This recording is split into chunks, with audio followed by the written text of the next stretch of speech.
The men charged with murdering Ahmaud Arbery. Day 3 of jury selection underway shortly. It will be. Both sides are already getting a warning from the judge presiding over this that you better speed things up. BNC's Dray is live from the courthouse in Brunswick, Georgia. And Dray, good morning to you. But 2 days, still not a single juror seated or pushed through. Correct me. What's the problem, though, here? Because at any rate, I may not have the facts all together. You'll give them to us. It does seem to be moving too slow. Yeah, good morning to you. And yet another example of that slow pace today. Court was scheduled to resume at 8:30 this morning. Just got a note from inside the courthouse there. 19 of the 20 potential jurors are already in place. They're still waiting for one to arrive, and the judge has yet to step into the courtroom. So already we're at about a 30 or 40-minute delay in today's jury selection process.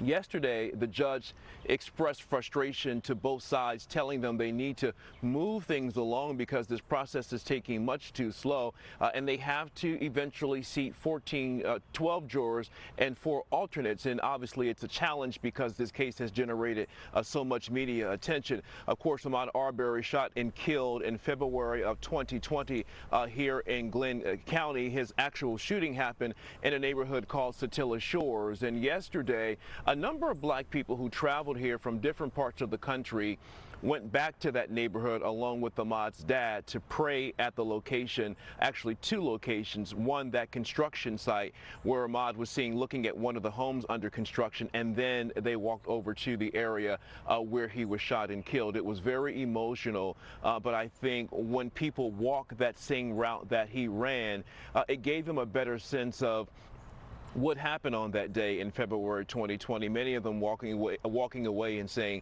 there's just no way in the world that these 2 white men who ran him down, Travis and Greg McMichael, along with William Bryan, thought this young man was a burglar. This was a straight up murder, they said yesterday. And so that brings us to where we are this morning in Brunswick, where that murder trial is now underway. But again, it's a very slow process. Here we are 3 days into day 3 and still not one juror seated. Sharon. Yeah, they've got to get moving, but other people are on the move, Dray. A group went back to that neighborhood where Ahmaud Arbery was hunted down, shot dead in the street. Tell us more about what they were doing in the neighborhood. Yeah, that group you're talking about is the Transformative Justice Coalition. Members came from all across the country, including New York City, Philadelphia, Los Angeles, and all points in between. They traveled here by bus.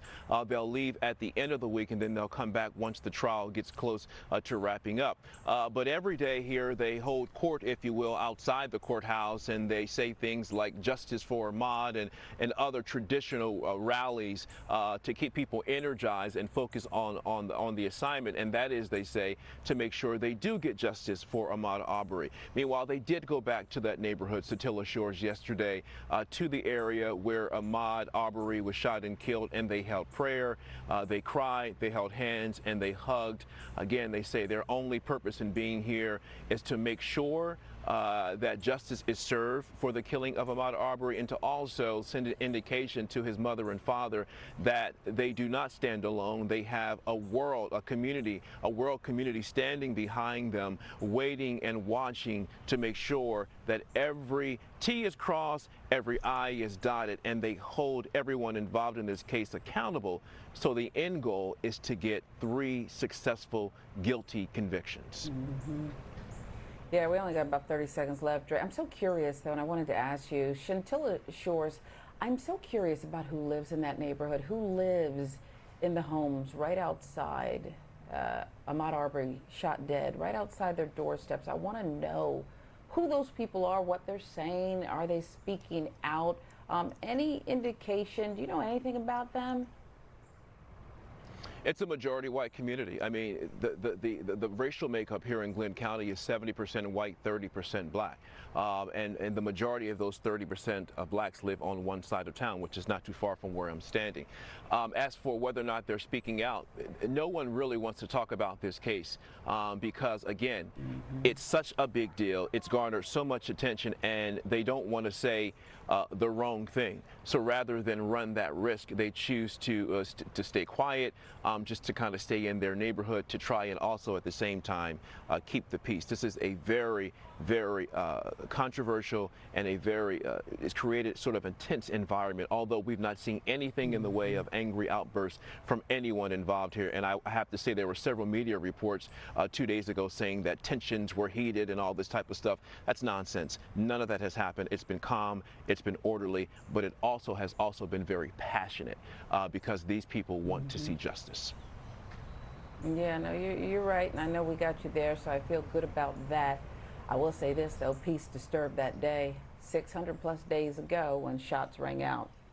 Scintilla Drive. Dray Clark, live in Brunswick, Georgia. Thank you. Much more. Start your day straight ahead.